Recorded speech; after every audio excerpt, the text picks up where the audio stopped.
Give me everything, every little thing, every little thing.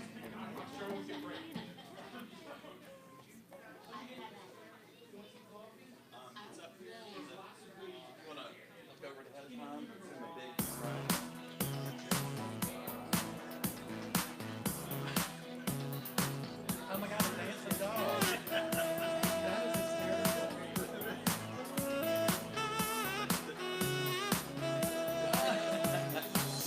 I can't even really believe it. It's like a looks like a laugh So when the kids are leaving the school now, I just all roll into it pretty quickly.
Oh yeah. Come on. All right, all right, all right. All right, all right, all right. Yeah. Oh yeah, yeah, yeah, yeah, yeah, yeah. One life living is you and me. Yeah. One light shining is you and me. Yeah. One love loving is you and me. 'Cause God is all there is. All right. One life living is you and me. Yeah. One light shining is you and me. One love loving is you and me. 'Cause God is all there is. I'm shining from the inside out. I'm so happy. I just wanna shout. One life living is you and me. One light shining is you and me. One love loving is you and me. 'Cause God is all there is. One life living is you and me. One light shining is you and me. One love loving is you and me. 'Cause God is all there is. I'm shining from the inside out. I'm so happy. I just wanna shout. One life living is you and me. One light shining is you and me. One love loving is you and me. 'Cause God is all there is. One life living is you and me. One light shining is you and me. One love loving is you and me. 'Cause God is all there is. One life, one life, one life, one love. One life, one life, one life, one love. One love, one life, one life, one love. All right, all right. One life, one life, one life, one love. One life, one life, one life, one love. One love, one life, one life, one love. Break it down. Yeah. One light, one life, one love. God is all there is. All it is. Keep on shining, shining, shining from the inside out. I'm so happy, happy, happy. I just wanna shout. One life living is you and me. Living is you and me.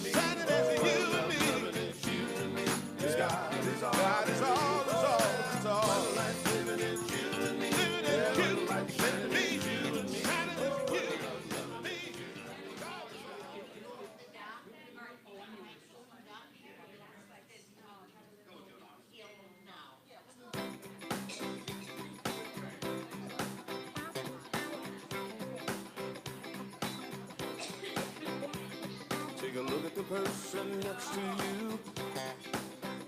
Say God loves you and I love you too.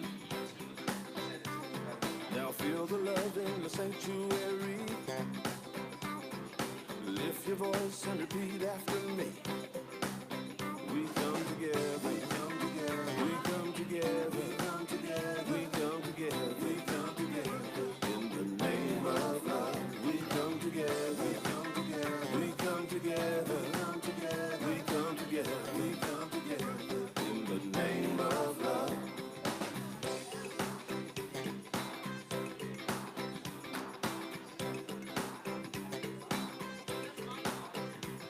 Now look to you. Say I recognize the God in you. Feel the love in the sanctuary. Now lift your voice and repeat after me. Oh, we come together, we come together, we come together, we come together, we come together. In the name of love, we come together, we come together, we come together, we come together. In the name of love, from every walk of life, every walk of life, every creed and color, and kinship we unite. In honor of the God in each other. Take a look at the person next to you. Say namaste, I bow to you.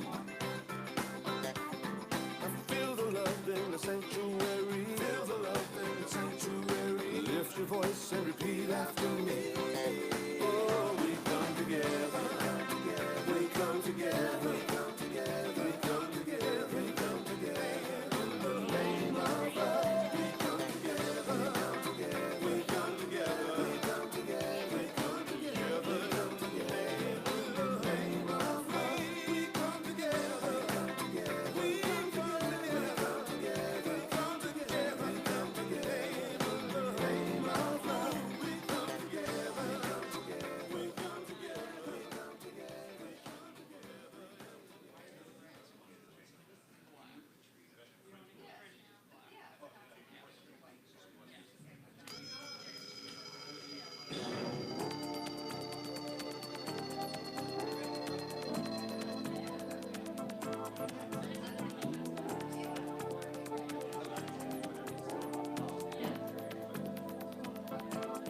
I see joy, I see peace, I see goodness surrounding me. I see love in every breath I breathe. I see God in everything. I see happiness, I see freedom. I see the beauty that lives in me. I see perfection in what life brings. I see God in everything. I feel joy, I feel peace, I feel goodness surrounding me. I feel love in every breath I breathe. I feel God in everything. I feel happiness, I feel freedom. I feel the beauty that lives in me. I feel perfection in what life brings. I feel God in everything.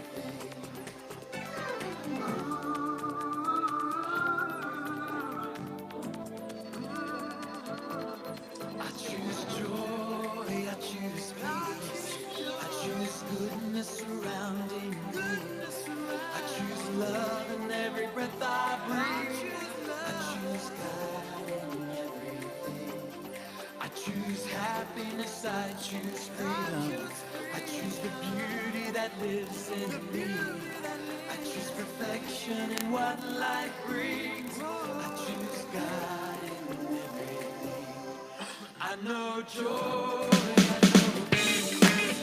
Good morning, everybody. Welcome to Unity of Metairie. We welcome you if you're in the building with us today, or if you're watching us on Facebook. Thank you for joining us. I'm Jack Fowler, the spiritual director. We are here to celebrate the divine presence in all living things. There's some mics over here if you guys want to sing tonight. Come on, y'all, join us.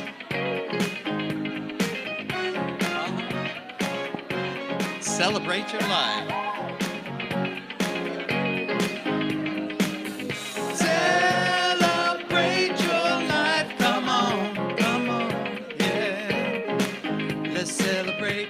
Celebrate your life. Come on, yeah. There's a party going on right here. You know it. A celebration to last throughout the year. So bring your good times and your laughter too. We're gonna celebrate your life with you. Come on now, celebration. We're gonna celebrate and have a good time. Celebration. We're gonna celebrate and have a good time. It's time to come together. It's up to you. What's your pleasure? Everyone around the world, come on.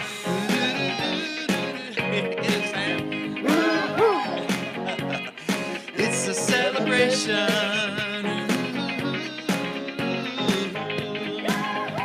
All right, celebrate your life. Come on, everybody, time to wake up. Celebrate your life. Come on, yeah. Let's celebrate. Celebrate your life. Come on, yeah. So we welcome everybody today. If you're not familiar with Unity, we are a loving spiritual family that honors all lifestyles, traditions, all religions, all spiritual paths. We believe that there's a presence of God in all living things, and that includes you, everybody in this room, and everybody watching us today on Facebook. So let's put our hands together with gratitude for this beautiful, beautiful spring day as we come to get together to celebrate the life that we are. We come together in the name of love, y'all. Here we go. It's time to come together. It's up to you. What's your pleasure? Everyone around the world. Come on.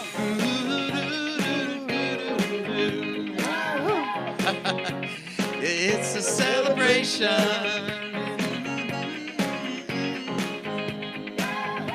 All right, y'all, let's take a moment and say hello to our spiritual family with some hugs and handshakes. Welcome, everybody.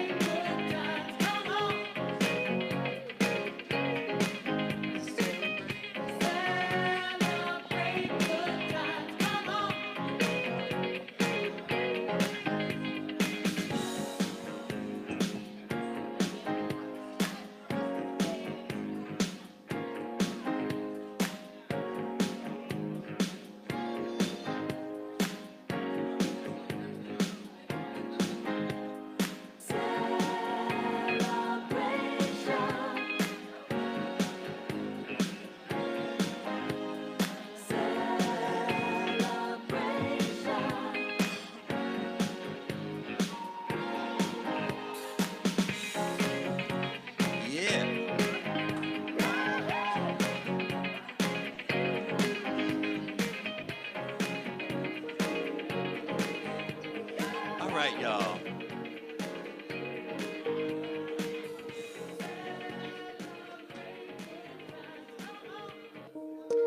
Okay, good morning. Welcome on this beautiful spring day to Unity of Metairie. My name is Shelley, and I'd like to introduce our ministry team this morning. Reverend Jack Fowler will be leading our service. He'll be providing us, as always, with beautiful inspirational music and a wonderful message. Rick Gutierrez is going to present the Daily Word. And first I'd like to ask if there are any visitors here this morning. Anybody here at Unity for the first time? Now we do have a visitor. We have Jack's sister that's visiting with us today. Welcome, Mary. It's nice to see you. I'd also like to welcome those of you that are watching us on Facebook. We hope that you're having just a wonderful day where you are, as we are having one here. I was explaining earlier that the azaleas are in bloom in here, and the crepe myrtles are coming out.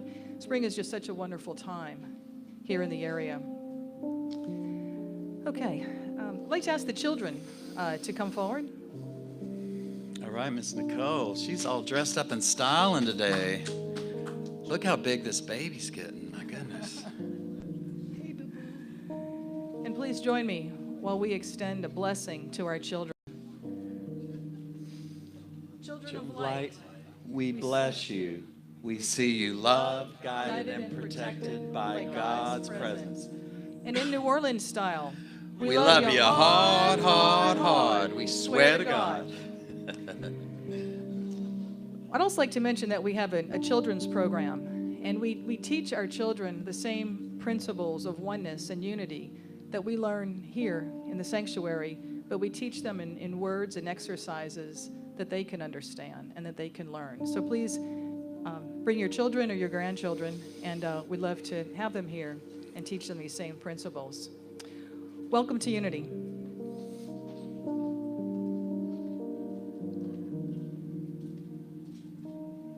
Good morning. Daily word is assurance. All things are possible through the ageless omnipotence of my sacred self. The Apostle Paul frequently wrote of the pain and suffering he endured in the course of his missionary travels. He described his difficulties not as complaints, but to emphasize his certainty of the ultimate glory of Christ's mind is infinitely greater than moral limitations. I consider that the sufferings of this present time, he wrote in Romans 8:18, are not worth comparing with the glory about to be revealed to us. That same spiritual certainty moves me through my day. My intentions may not be revealed. My body and my mind may seem intent on emphasizing obstacles and fears. Still, I move gratefully forward, knowing that nothing can affect the spiritual power that is my true identity. In the reading, I consider that the suffering of this present time are not worth comparing with the glory about to be revealed to us. Romans 8:18. Thank you, Rick. And that I love how this works. I had not read the Daily Word this morning, and I was preparing other things, and it works so beautifully with the talk today as it identifies our true identity. And if our true identity is spirit, what are these bodies? And so this is what my talk's going to be about today. So welcome, everybody. I'm so glad to be back after a couple of weeks of being away. And let's all just take a big old deep breath and become centered in this space. I'm going to ask Shelly to come up and light our Christ candle, if she wouldn't mind. We light the candle during our service. It burns as a symbol of the Christ presence within us. The presence that was so shown clearly by Jesus of Nazareth, Buddha, Krishna, all of those that recognized their divine self, their identity. So this candle represents that light, the oneness, the presence. And it burns during our service to remind us of this symbol. So no matter what we call it, we need something to light it with. All right. Annabelle always comes in. There we go. So we light this candle now to represent this presence within us. We recognize that it burns as that reminder.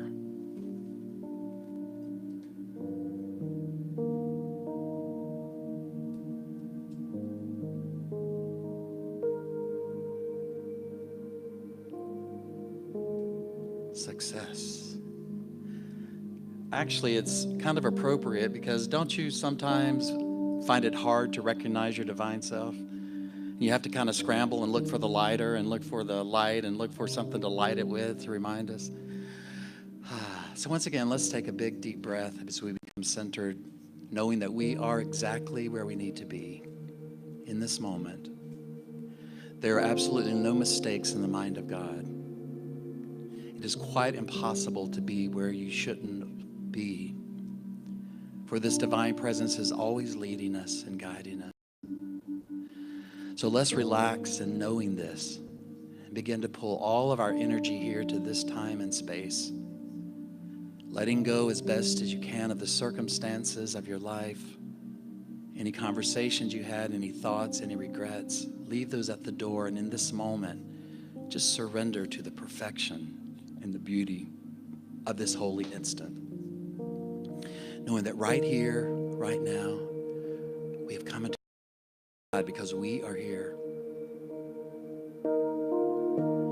Right here, right now, we have come into the presence of God, and our hearts are open to the love that's found right here, right now, right here, right now. We have come into the presence of God, and our hearts are open to the love that's found right here, right now. And our hearts are open, and our hearts are open to the love that's found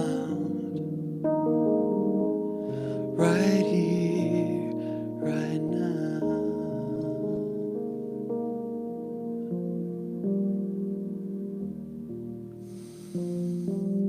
So we are grateful for this time together, to come together with our spiritual family.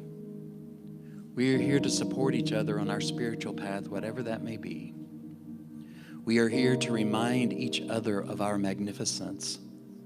We are here to reflect this Christ presence as a mirror to those around us so that we more clearly see it within ourselves.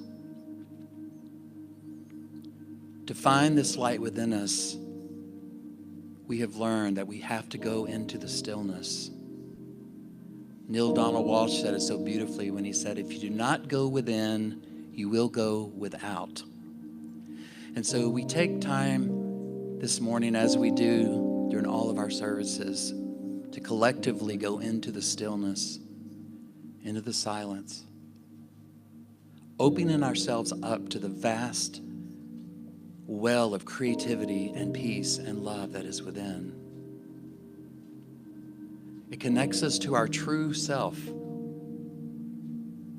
the part of you that was created in the image and likeness of God. And before we do that, I would invite you to go ahead and silence your cell phone or anything else that might create a noise as we move into this deeper time of prayer.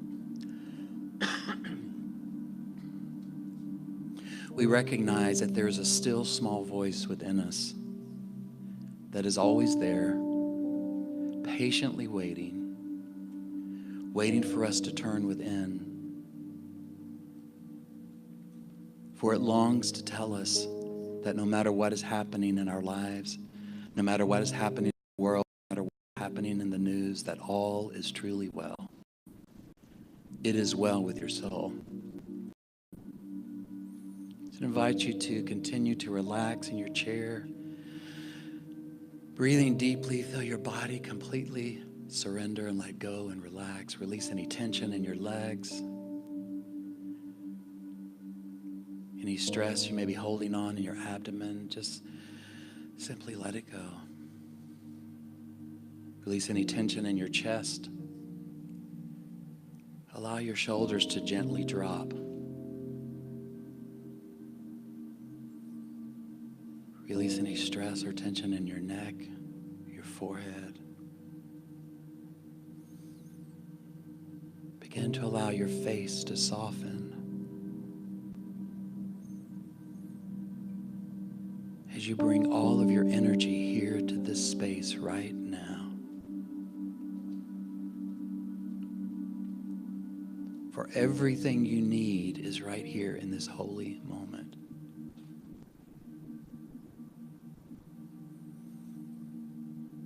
Every healing, every answer, every solution is right here.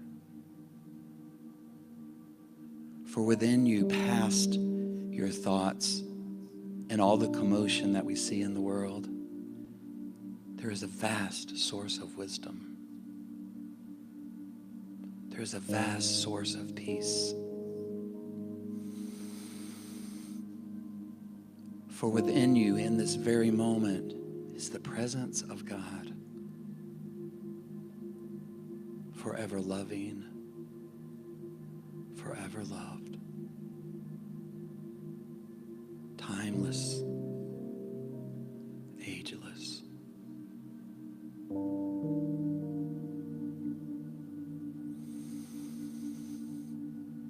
I invite you to begin to consciously watch your breath as you breathe deeply. Breathing in and then exhaling.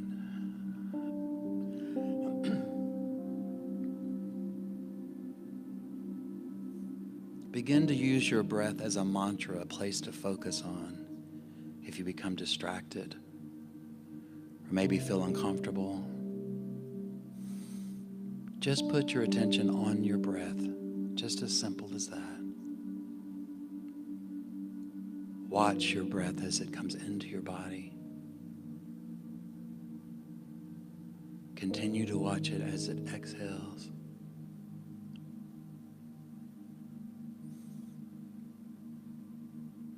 Becoming completely present here and now.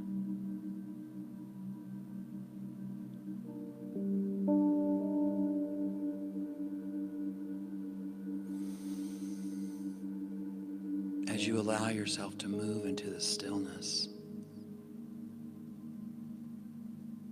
you find your true self, your essential self, the only part of you that is real, spirit, holy, perfect. And so now, just as your body has relaxed, take just a moment and see what thoughts are there in your mind. And begin to realize that you have the choice. You have the power to allow your mind to become empty and still and quiet.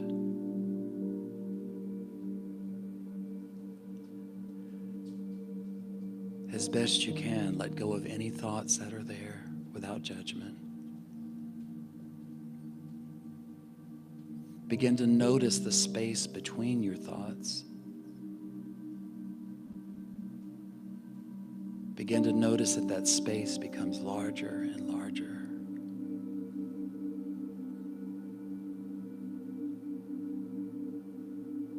For in this sacred space between your thoughts, there is a gap, an entryway into your soul.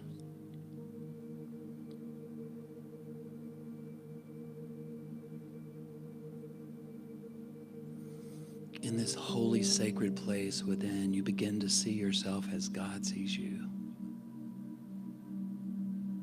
Whole, perfect, complete.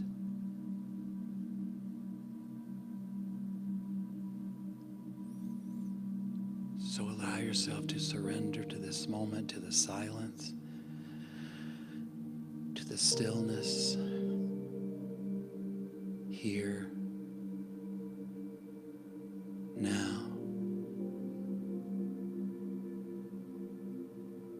Empty. Empty.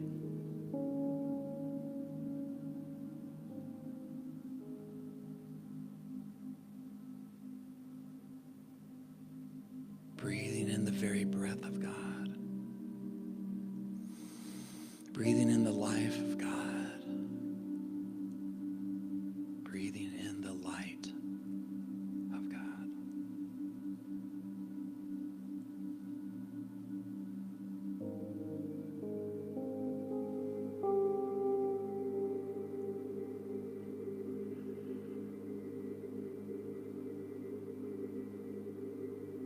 In the stillness.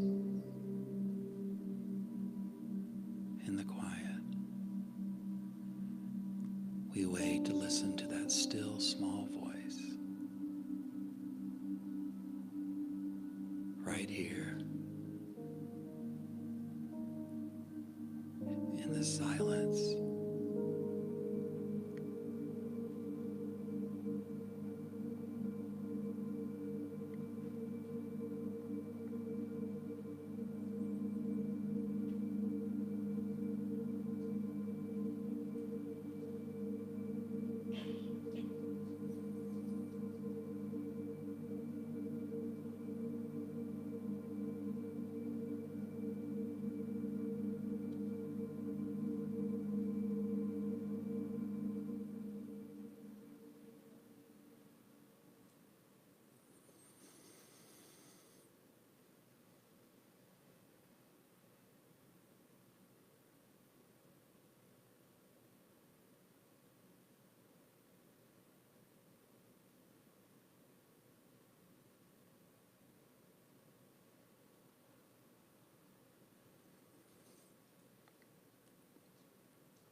And from this place of stillness, we are thankful.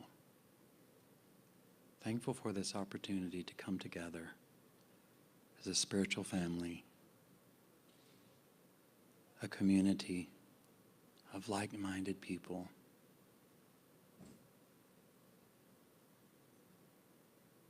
loving, supporting each other, as we all move along our individual paths, listening to Spirit, knowing what to do next. And for this sacred time we spend together in the silence, we say, thank you, God, and so it is.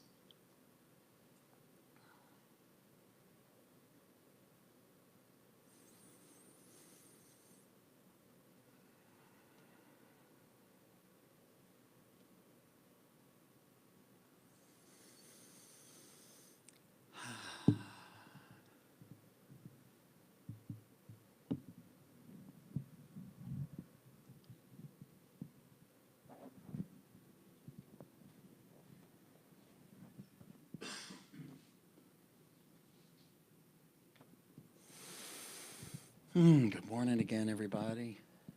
So happy to see you. I tell you, I have to say, I've never seen so many parades in my life. I was just celebrating last week. I was actually telling someone, I spoke last week down at the beach in Gulf Shores, Alabama, and I was explaining to them about Mardi Gras and how all-encompassing it is. And I said, we have parades that come right in front of the church, and it's challenging, and we always have low attendance because people are afraid to come out. And I said, thank God it's over. And so the first Sunday back, I'm like, here's a parade. But we're all here perfectly where we need to be, and we appreciate everyone that's watching us today. We welcome you on Facebook, wherever you may be. Hope you can feel the love that we're experiencing in this place. So a few things I wanted to talk about. For one, I'm just so happy to be home. I've been gone for, actually it feels like months, but it was 2 weeks that I was away. And I know Paul spoke and Jess Tragle spoke last week, and we're trying to get a variety of people coming in. Last week I was forced to be at the beach and lounge for a week. I was going to call and ask for prayer. That's actually pretty good when you call to ask for prayer and say, well, I need some prayer. I need to know if I need to get in the pool or the hot tub first. That's my prayer request. It was beautiful and very rejuvenating. I actually slept a couple of days just enjoying being at the beach.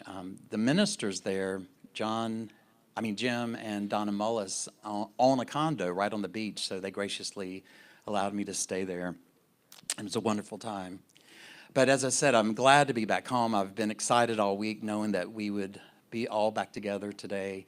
And a couple things I want to share with you, some inspiring things that have happened and some inspiring things and great things coming up for the spring. I love the spring. I'm so glad that it's here. Do you love the spring? I think it's my favorite season. And then fall is second. I love fall as well. But there's just something about the spring because everything is new and rejuvenating and just feels good. And before it gets like scorching hot, you still have that like nice, like warm breeze. It's just so nice. I love it. And flowers are blooming. And I was going to mention these beautiful flowers here came from our beloved friend Ron Neild. Many of you may have known him. He didn't always come on Sunday morning, but he was here for a lot of our events. He played at the open mic, did a Beatles song one night. He was very involved with the Course in Miracles group, and I was fortunate enough to get to know him well over the last 6 years. And he made his transition a couple weeks ago, and we had the celebration of life yesterday. If you knew him and missed it, we did live stream it, so you can go back and watch the service. It was really beautiful with his family speaking and some friends, and I spoke and did a song, and these are some of the flowers. And they said, "Is there anything you can do with these flowers?" Yes, they asked me that yesterday. I said, "Sure, we'll put them out so we'll look all pretty by it." How do I look by them? Pretty? They also left us some snacks too, so we'll have some snacks afterwards, so we appreciate that. So I had the privilege of going to see Hamilton this past weekend, and I have to thank, by the way, my sister Betty is visiting. I don't know why she's sitting back on the back row. She's hiding. This is my sister back here. Some of you have met her before. Yay! She came to visit and brought my niece over for the purposes of going to see Hamilton. How many of you know about Hamilton and have heard of it? I mean, it's hard. Unless you've been under a rock, you probably have heard about this. So it is about our founding fathers, mainly Alexander Hamilton, and a guy named Ron Chernow wrote a book about the history of Alexander Hamilton, and he wrote it very colorfully. And a guy named Lin-Manuel Miranda was so inspired by it that he wrote this musical about Hamilton. But he twisted it up just a little bit, so the songs are mostly sung in rap. So it's this really interesting cross of history, but newness. Now, not all the songs are rap, but a lot of them are. And he made the conscious choice of casting the founding fathers as people of color, which also made it very interesting. But it's broken all kind of records. The guy that created it thought that people would enjoy it. He had no idea what was going to happen. It broke the all-time revenue stream on Broadway when it came out in 2015. So as it started touring, it's actually very difficult to get tickets. We had to enter a lottery just to get tickets. And then we finally, and Betty was determined to get one because my niece loves the show so much. And we got in the lottery, but we couldn't even get seats together. We were in the same area, but we had to seat like rows apart. So I was grateful just to get in the room, And man, it was so inspiring and awesome. If you ever get a chance to see it, I would suggest it. Sometimes I don't like to go see something when I've heard a whole lot about it because you get let down. Everybody remember, of course, the movie E.T.? How could you not, And I remember when E.T. first came out, I didn't see it for quite a while, and all of my friends were saying, "Oh, it's like the best thing ever," and we cried, and we carried on, and I've seen it 15 times, and on and on. And so when I went, I was expecting, the second coming of Muhammad or something. So when I went, I loved it, but it was somewhat of a disappointment because of this. But Hamilton actually met all expectations and just very inspired. I love the arts. I love creativity. And, of course, as a songwriter, I was just amazed at this guy. He's a genius, the way that he put these songs together. And what's so exciting about it is that it's gotten kids, even teenagers, excited about history, which I think is awesome. Very excited about history. So got to do that over the weekend, Friday night. It was really awesome. And then yesterday, Ron's services was not a sad affair. It was actually truly a celebration. He was ready to go. And Ron understood a very important idea, which has been around for a very, very long time. ancient religions talked about it. Do you remember when you sang this song when you were little? Row, row, row your boat. Remember? Sing it with me, gently down the stream. Merrily, merrily, merrily, merrily. Most important line, life is but a dream. Huh. Have you ever thought about that? Where that came from? Whoever wrote that song, I have no idea where that came from. We may not even know who the writer is. Any history buffs that know where row, row, row your boat came from? It's probably one of those things that just appeared. We don't even know who the writer is. But I remember as a kid hearing that and thinking, you know who it is? Google. Yeah, that's what Google is for. Don't be Googling during the talk, though. So, or if anybody's watching live stream, let us know and say hello to Joan, who's like looking at the comments. So there are people that talk to us during the service. She makes sure that they're answered. So you can Google while you're at home and see if you know what it is. This is going to be a lottery. You're going to win one of these flights. You'll win a rose if you get the right thing. And just send it to Joan in the comments. Anyway, I remember hearing that when I was little and thinking, wow, what does that mean? Have you ever given it a lot of thought? Or have you just sang it? Row, row, row your boat, gently down the stream, merrily, merrily, merrily, merrily. Life is but a dream. So you think about what it's saying. It sounds like a song that's saying, just go with the flow. Just row, row, row your boat gently down the stream without fighting, without pushing against, without anything, because life is but a dream.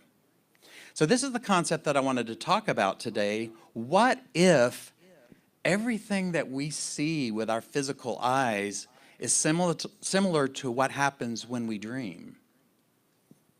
And if that's the case, what happens when we wake up? Because when you dream, no matter if it's a nightmare or if it's a wonderful dream or if it's just a neutral dream, especially if it's a nightmare, when you wake up, what's the first thing you say? Oh, thank God, that wasn't real. I have a sense that when we truly awaken to our true nature, we're going to realize something like that. And we're going to say something similar to that as we look back at our life and we look back at the travesties and the tragedies and the wars and the sickness and all the things, the lovely things we experience here in the world of duality. We'll look back and have a similar feeling to that. Wow, thank God that was a dream. So, another thing, I don't know if you've noticed this before, but even in the Bible, it says in the very beginning that Adam, who to me is representative of, I don't believe there was a man named Adam and a woman named Eve. I think that they were representative of the evolvement of consciousness into what we now know as people, as us. Because I always questioned when I was younger, so if there was Adam and Eve and they had 2 kids, and one of them killed the other, so now there's one son left. So now there's just a mother and a father and a son. Where'd we come from? Think about it. Makes really not a lot of sense, right? But of course, in the more traditional religions, a lot of times when you ask those questions, it's like, oh, that's the mystery of God. I'm like, well, I want to know. I want to know. The mystery of God is kind of like a fallback if you don't really know the answer. So I've always questioned that anyway, and I've really come to realize that they are representative. And the Garden of Eden, I think, is representative of our true state, our real state, who we really, really are. So you notice in the Bible that it says that Adam fell into a deep sleep. If you continue to read in the scripture, it never mentions that he wakes up. Never mentions that he wakes up. So I think that that's a clue to a very deep divine truth that we can come to recognize. And we begin to see that emerge in modern culture, this idea. There were ancient civilizations, some of the Indian civilizations believed that the world wasn't real and this was a dream, and they called it the Maya, or the other word for that is the illusion. Have you ever heard of that before? Some of the ancient, they called it the Maya. However, they didn't explain why we were dreaming or how to awaken. It was just the world is an illusion. That's kind of some useless information if you're, if you're not feeling good or you're trying to make your life better. Like, oh, the world's a dream. All right, well, thanks. Well, great. Useless information to me. But I think that it was important that they thought about this because it began to put the idea into our consciousness that maybe all of this is some sort of figment of our ideas or figment of our own imagination or our own dream. So it's not it's not a new idea. It's been around for a while. So go back to the Bible. It says that Adam fell into a deep sleep, never woke up. And then the history of the so-called world began. And I just find that intriguing, that it never says that he woke up. And once again, I think that's just a clue. So you begin to see this in culture, the little song, row, row, row your boat, life is but a dream. I've seen it, in this idea expressed in movies. There was this movie called Inception that came out, I guess it's been about 7 or 8 years ago. It was a big movie with Leonardo DiCaprio and, one of those big blockbusters. And it took it to the next level. That movie was about dreaming and then dreaming and then dreaming. So it was a dream within a dream within a dream. And it was really intriguing. I would suggest that you watch it. Now, you have to sit down and be really ready to think. It's not one of those sleepy kind of movies. If it goes really fast and you really have to think about it. I like movies like that you really have to think about. But you really have to think about it. And when I watched that movie, it reminded me of what we talk about in our group of Course in Miracles, which, Course in Miracles just emerged into the world in 1975, which to me, I've followed it for about 25 years myself, so it feels like it's ageless and timeless information. So it's weird to me that it just came into our consciousness in 1975. And so whenever I saw Inception, that's what I kept thinking. Wow, something in the subconscious of the writer of this movie, because one man came up with the idea, and he said it just came to him through his creativity, and he actually mentioned meditation, that what would happen if we looked around and the entire world seemed to be a dream. And then if you were in a dream, could you dream another dream while you're dreaming that dream? And then another dream? So it got, and that's why this movie can be kind of hard to follow. It's very interesting, but you really have to pay attention. Someone that said it very well, and I think was really clued into this idea, was Shakespeare.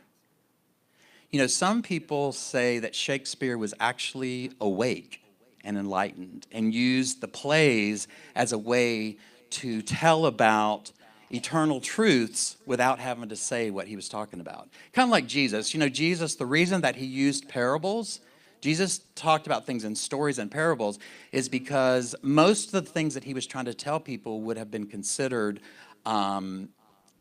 blasphemous. So he would tell stories. He would tell stories. I believe that the prodigal son is this same story. Everybody know the story of the prodigal son? And I believe that's the story of us. And Jesus told that in a way, or the story exists in the way that reminds us that we have a certain nature, and that's the king's son in the story, and we have everything that we need. And in the story, the king's son decides that he's going to go off on his own and do his own thing over here.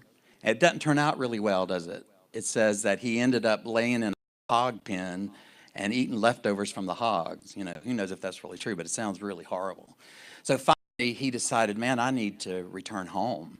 I need to go home, and maybe my father will allow me to at least be a servant. At least I'll have a warm place to stay. And what happens when he gets home? His father is not upset with him, is not mad. He just says, welcome home. Welcome home. You will always be my child. And I believe that's what's happening to us, is that we have forgotten our true identity. And that's what causes all of the problems that we experience in our life. And that's why I loved that what Rick read this morning, and I was going to reread this again. The same spiritual certainty moves me through the day. My intentions may not be revealed. My body and mind may seem intent on emphasizing obstacles and fears. Still, I move gratefully forward, knowing that nothing can affect the spiritual power that is my true identity. I mean, that's a really deep statement there, that nothing can affect our true identity. So I believe, and by the way, this talk is called What Dreams May Come. And the reason for that is, I'm going to get into that in just a moment and talk about another movie and get a little more about Shakespeare. But I believe that that is the definition of grace. Grace is one of those words, when you say it, it means something different to everybody. I mean, grace doesn't have a specific definition. Have you ever noticed that? When somebody says, I'm filled with grace, or she was covered with grace. Well, what does it mean? And of course, amazing grace. It's so amazing. So what is this grace? What is it? And what I believe grace is that no matter what we choose to experience in this world, no matter what our body goes through, if we spend our life in health or in sickness or whatever, or however many years that we live, no matter what happens in the circumstances of our life, that the perfection of who you are, the DNA of who you are as a whole, perfect, and complete being is held intact in the mind of God. And that's what I believe the scripture says, that we're created in the image and likeness of God. That's what it's talking about. We are part of God, an extension of God. And that perfection that is God is who we are. So nothing that happens within our life can affect that. And that's what I believe grace is. When someone says, I'm covered in grace, that's what it means, that no matter what appears to be happening in the circumstances of our life, that this perfection is held. To me, that is the most exciting concept to know. It brings me so much hope to think. You know, I think about Ron, who understood these principles, and we talked about them a lot. On Wednesday night, we would sit in circles here, you know, as we do with our Wednesday night group, and just ponder about the mysteries of life. And one of the ideas in Course in Miracles says, I am not a body, I am free. I am still exactly as God created me. What a powerful thing. And Ron used that a lot as he got his cancer diagnosis and began to make his transition. And his sister so eloquently said it yesterday, because, you know, we talk about healing, if someone's sick, healing, and healing of the body, which happens all the time. Sometimes, though, the healing is the release of the body. Sometimes that is the healing. And the only way that you can experience that with peace is to realize that you're not actually that body. All of our suffering comes from an identification with the body. As long as you think you are this meat suit, you're going to be terrified. You're going to be terrified when you see a terrorist attack. You're going to be terrified when you see a plane wreck. You're going to be terrified when you hear about some new disease. I heard that like measles are back on the rampage. As long as you think you're a body and you think that whatever can happen to your body affects your true self, of course there's reasons to be afraid. But I don't think that's the truth. Grace covers us and keeps us in that state of perfection no matter what. I think that is so cool. If we can just grasp onto that idea, our experience of the world would change completely. Now, this is a question I had as a little child. I mean, I don't know why, but I must have started thinking about all this stuff really young. Something might have been wrong with me. I'm surprised. My mom always did very creative and interesting things. You know, my sister can probably vouch for that. I'm surprised my mom didn't have me hauled off, you know. So, no, they always supported my creativity, and I appreciate that with my family. But I used to ask this question. Think about if you've ever thought about this before.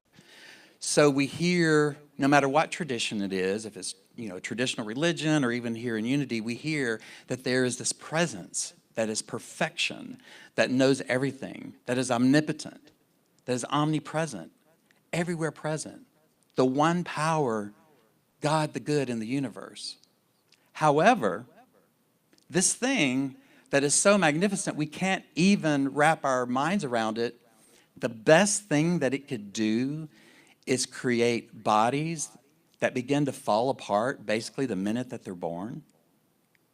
Bodies that last a few years, maybe 50, 40, 10, 5, 70, 80, 90, whatever years, that, I don't know, I'm not trying to sound negative, but the moment that you're born, you're careening toward your passing.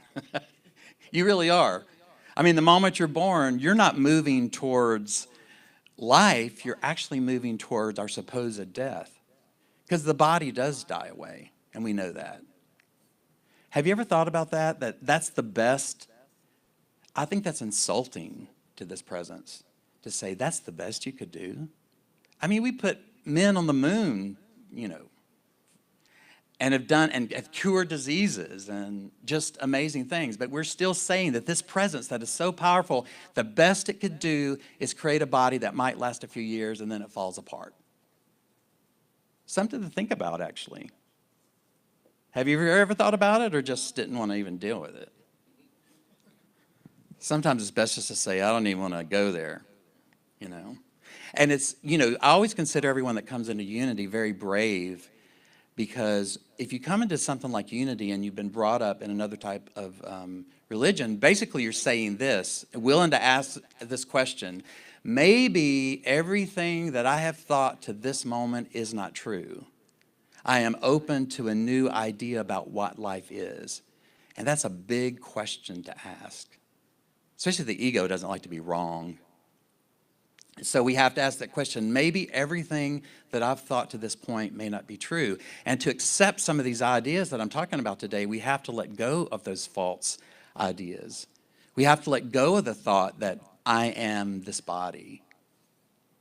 Because I do believe that's where all of our fear comes from, is thinking that you're a body. Now, I don't think that anything is wrong. You know, there have been some older religions that believe that the world and the body were just wrong.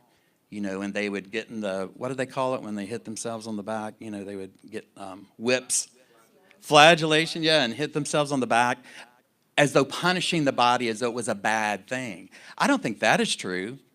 I think that even the body, if we use it for holy purposes and use it as a means for good and a means to be the voice for God in the world, the body itself then becomes holy because it's being used for a holy purpose. So there's nothing wrong with the body. There's nothing wrong with the world. It's not bad, but we have to begin to realize that everything we see is going to pass away. That's that old saying, this too shall pass. And sometimes when things aren't going right, it's very thrilling to know that. That's how I always counsel someone that's in grief. If they're in like deep, deep grief over the loss of a person or anything, the only thing that I've ever known to say that helps them is this: it will not always feel this bad. It will get better. And it just gives a little bit of hope. This is going to pass away. The feeling that you're feeling now, where your heart is just broken, and if someone has passed or an animal has passed or anything like that that just breaks your heart, it does get better. It passes away. And we should be grateful that that is true, because everything here does pass away. Even the biggest stars that have been around for billions of years, they're going to go out and die. I mean, scientists tell us that our sun, I remember hearing this in kindergarten and I was so frightened because I didn't really understand time. They said, well, one day our sun will burn out and no longer be there, and the earth will become like a frigid tundra. I was like, oh my God, I don't want a frigid tundra. I'm only 5 years old. You know? I mean, I didn't realize, I was so terrified, I didn't realize that after that they said 5 billion years or something. You know, I said, we're good for now. But everything will pass away. So for me, understanding that maybe what we're experiencing here is some sort of a dream gives me great peace and relief and a sense of like, it's all good. Everything really is okay. And that's why we say, no matter what has happened, you hear me say this during meditation sometimes, no matter what is happening in the circumstances of your life, all is truly well. Now, that doesn't mean that all is truly well in your circumstances in that moment, but it means in the bigger reality of all things, all is truly well. Because we have to remember that perfect idea of who we are is held in the mind of God. And it can't be changed. Nothing can change what God has created whole. Nothing.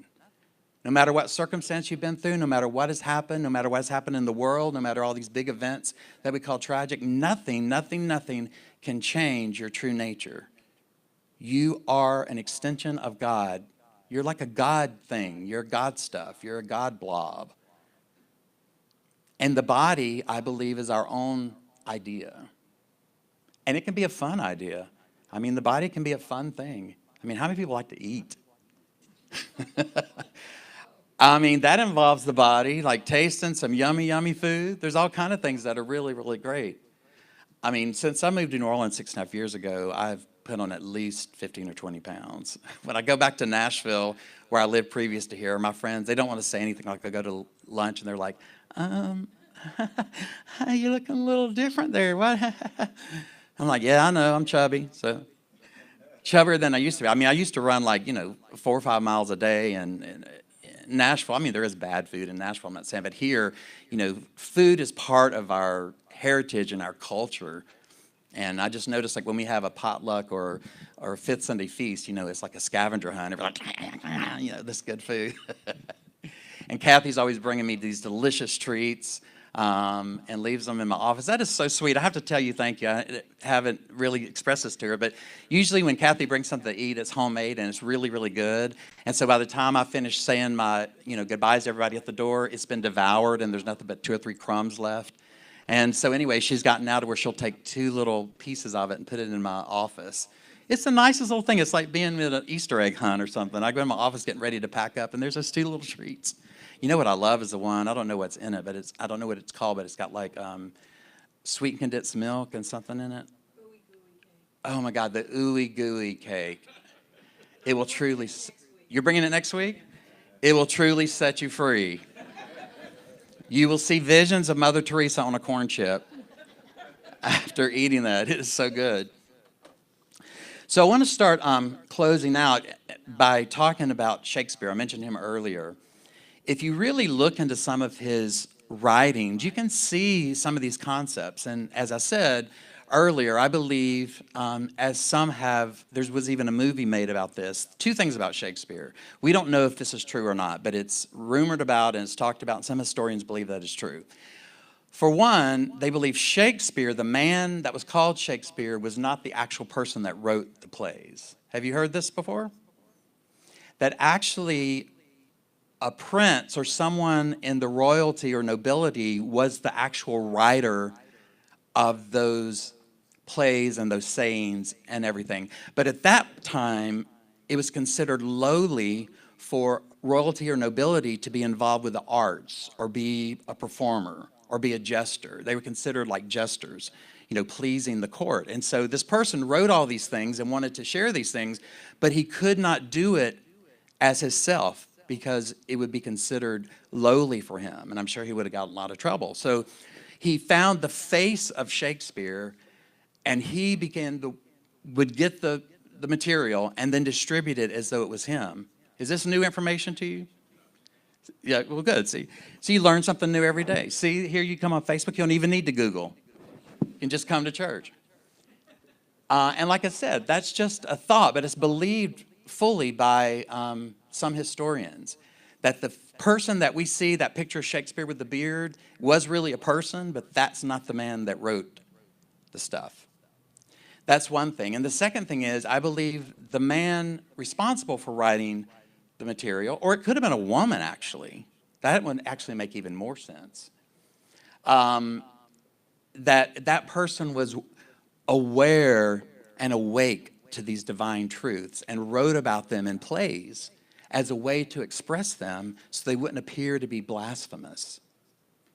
We're showing the movie Awake, which is about the story of Yogananda in April. We're going to have movie night, and it's so powerful, and it just reminds me of Yogananda also used this technique of talking about spiritual truths. When he came here from India, he knew better than to come here at the turn of the century and talk about Eastern religion because it would scare everybody. He came by direction of spirit, Yogananda, to teach us about yoga and meditation. He was the one that brought yoga and meditation to us.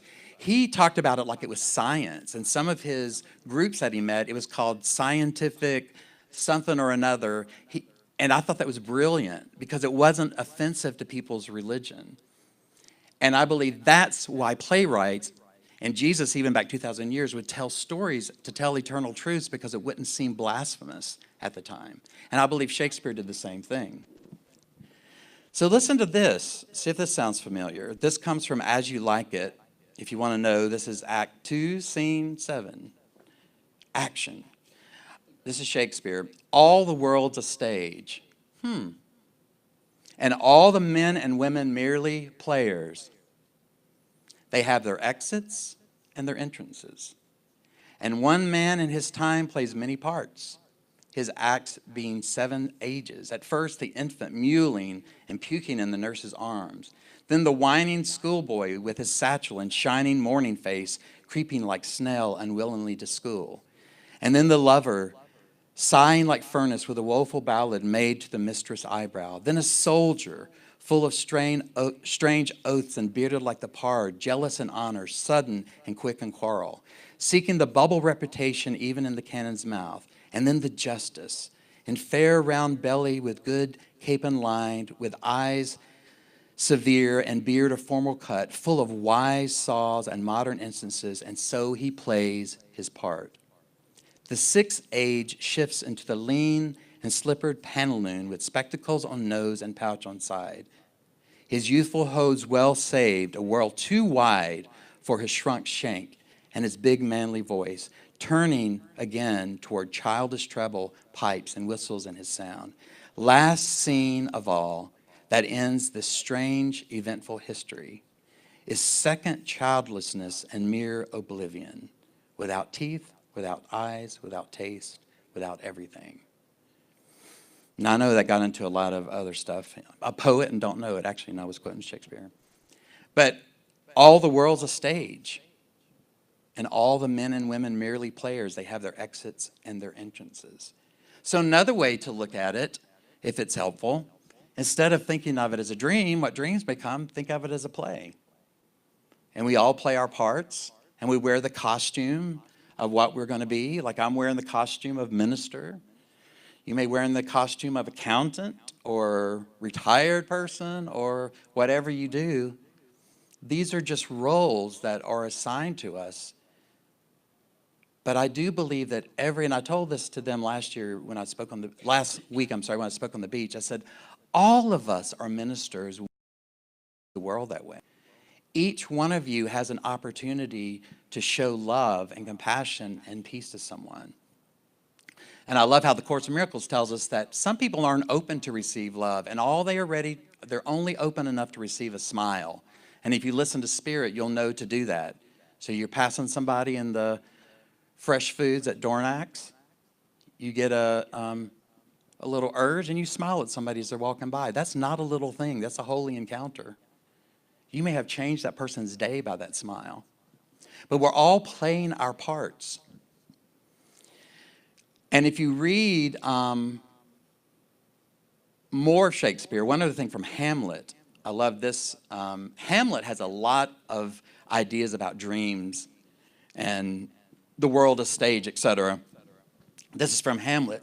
To sleep, perchance to dream. Aye, there's the rub. For in that sleep of death, what dreams may come, and we have shuffled off this mortal coil, must give us pause.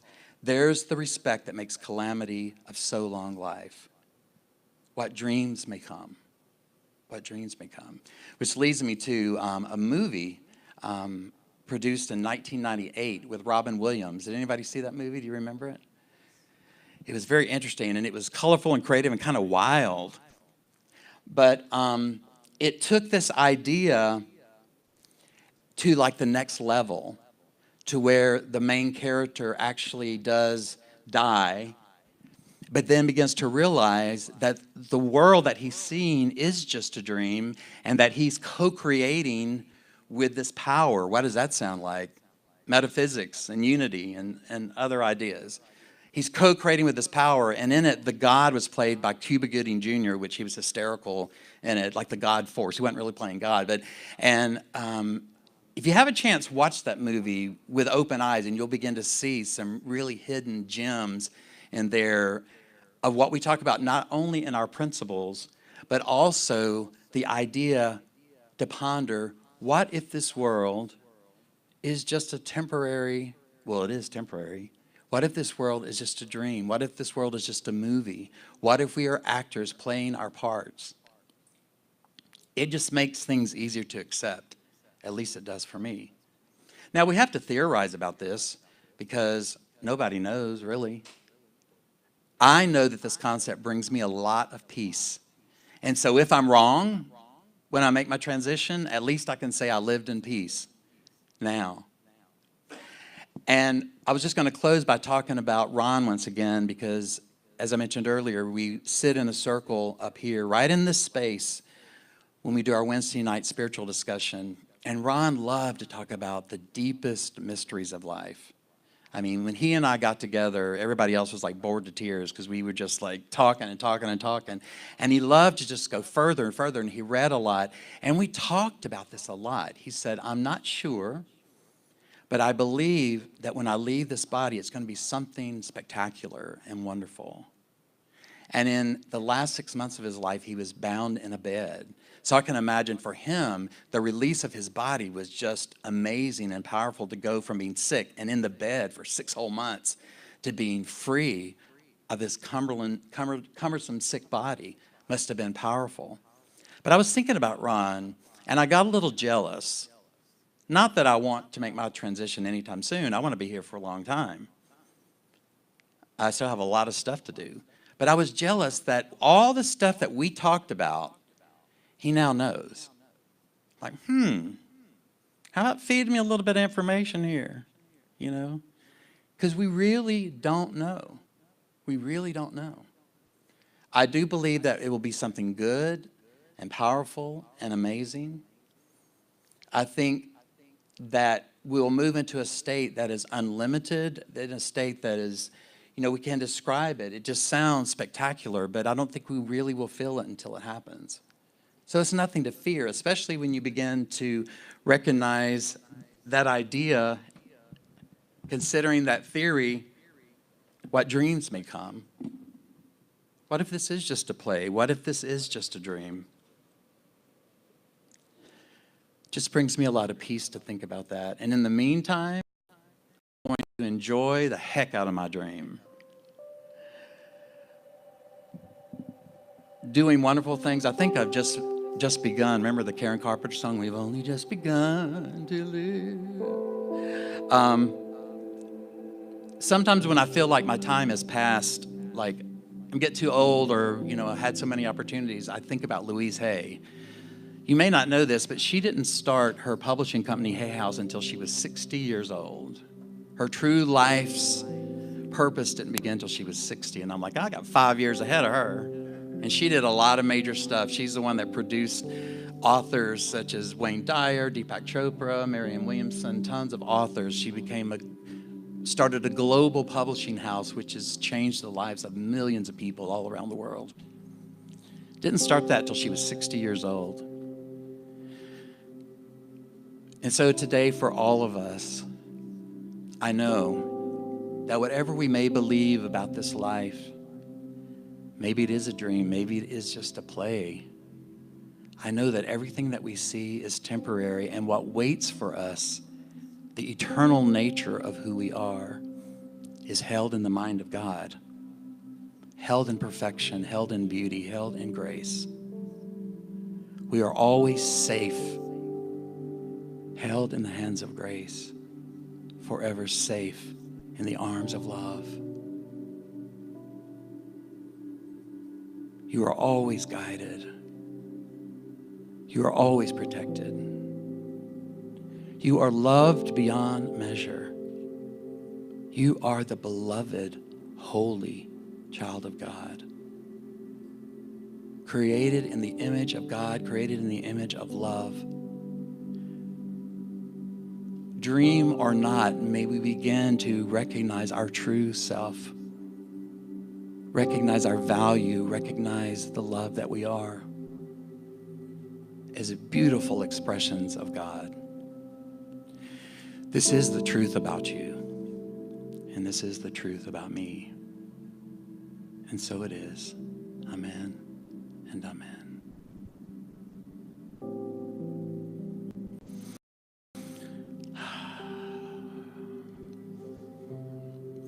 So I wanted to just share something with you guys as we begin to take our offering, and we come to the time where we collect our offering to support our spiritual family.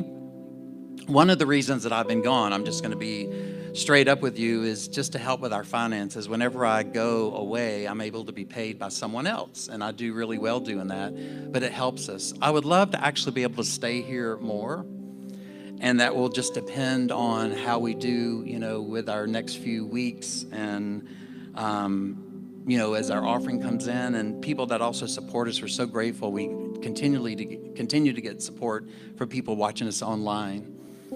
So just keep that in consciousness, keep that in your mind today, to know that we are prosperous, that we are abundant, we are a great idea in the mind of God, parade or not.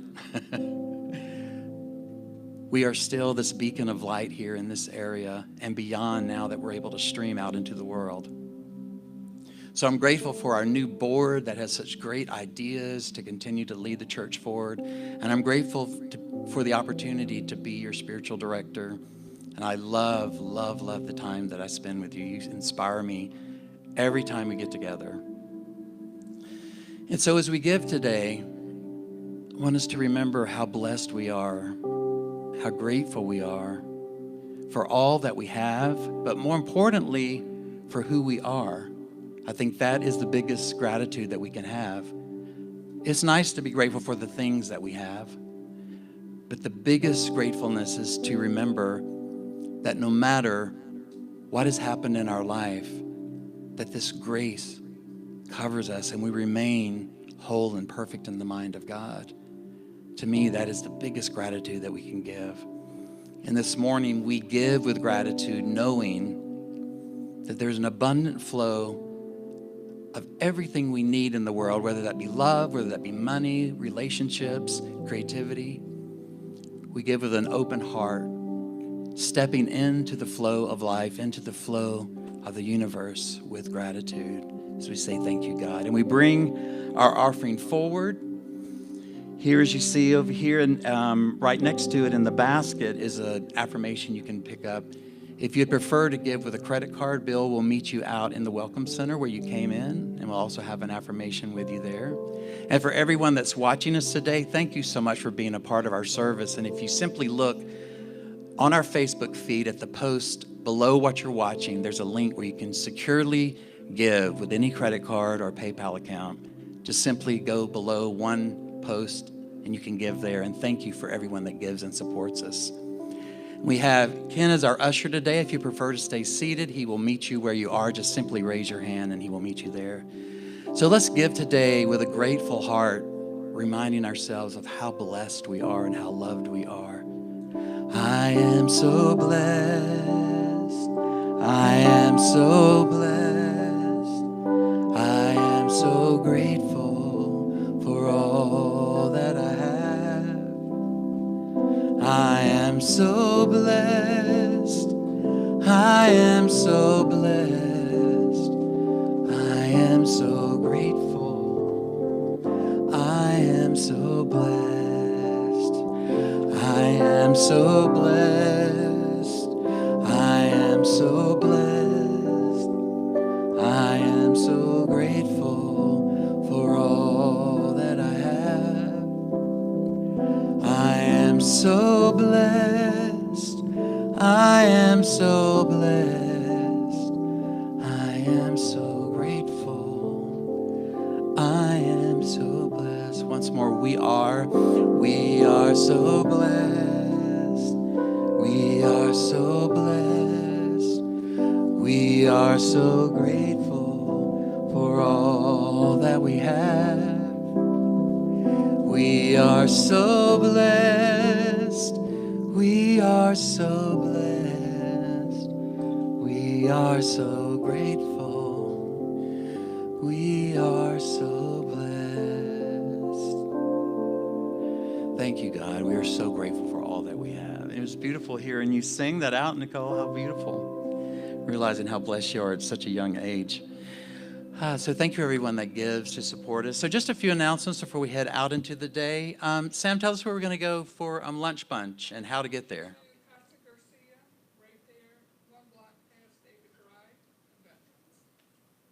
And the best way to go now, I believe the parade starts in about 15 minutes, is to turn right. If you turn right, you end up at West Esplanade, right? Yeah.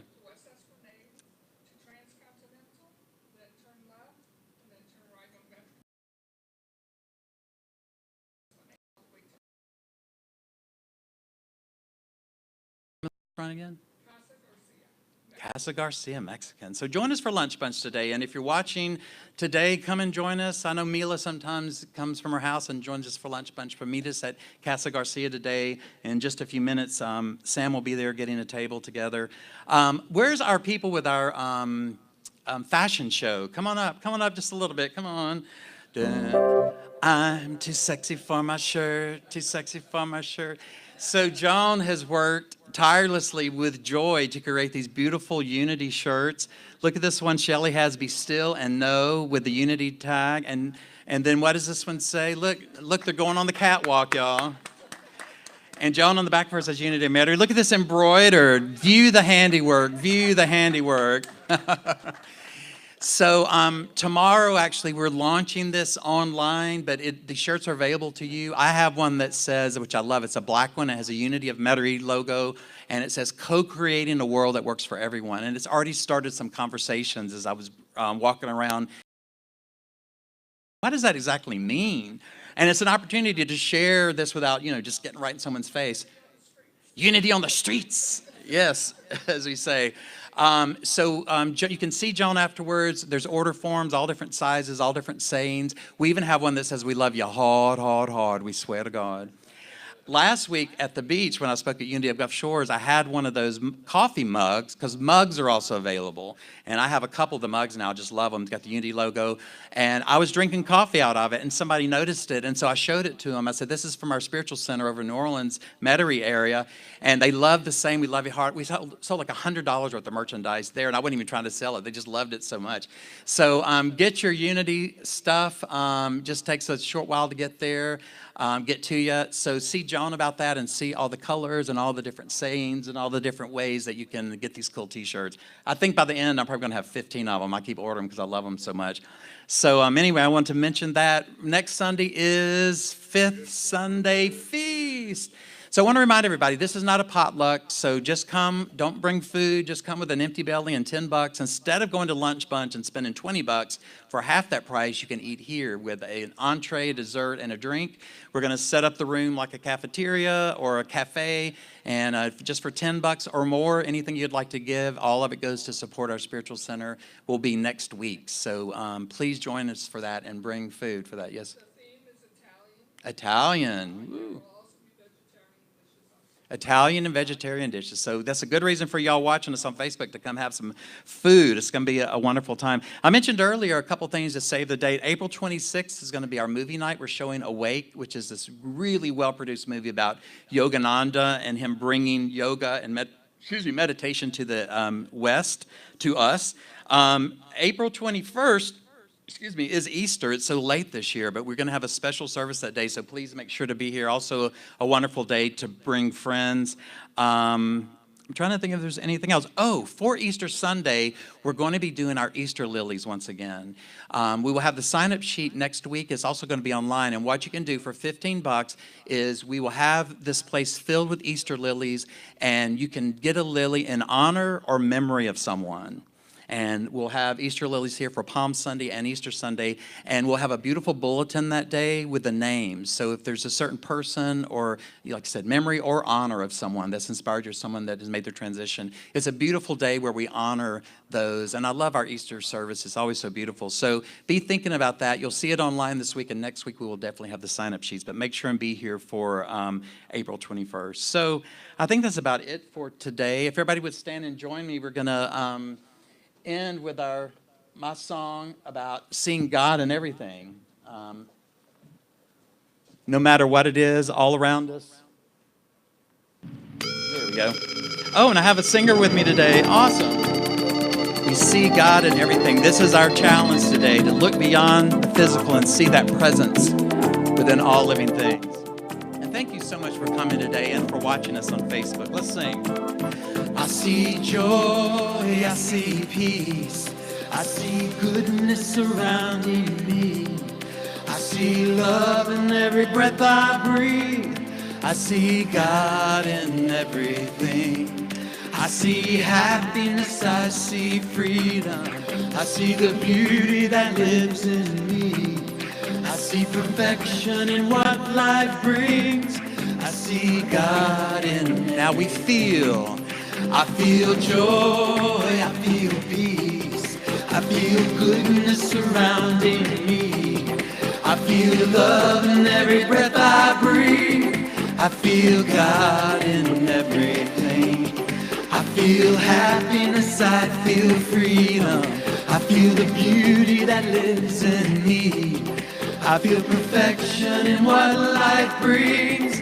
I feel God in everything. All right, 2 more times we're going to choose. It's always our choice, and we also know. But let's make that choice together today.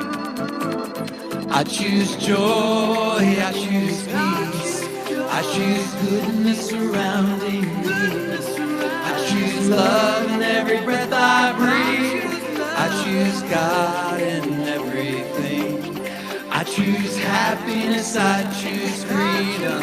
I choose the beauty that lives in me. I choose perfection in what life brings. I choose God in everything. I know joy, I know peace, I know goodness surrounding me.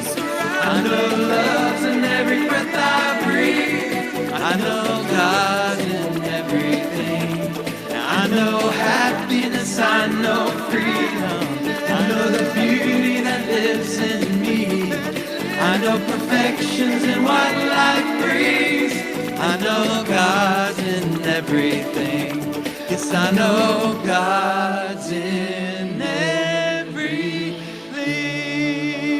Namaste, namaste, namaste, namaste, namaste. So this means the God in me honors and adores the presence of God within you. Namaste, everyone.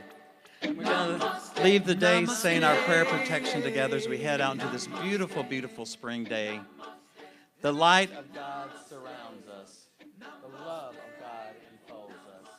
The power of God protects us. The presence of God watches over us. Wherever we are, God is, and all is well. Join us for some Mexican food, y'all. Freshman on Charter Street, Conga playing with the mambo beat.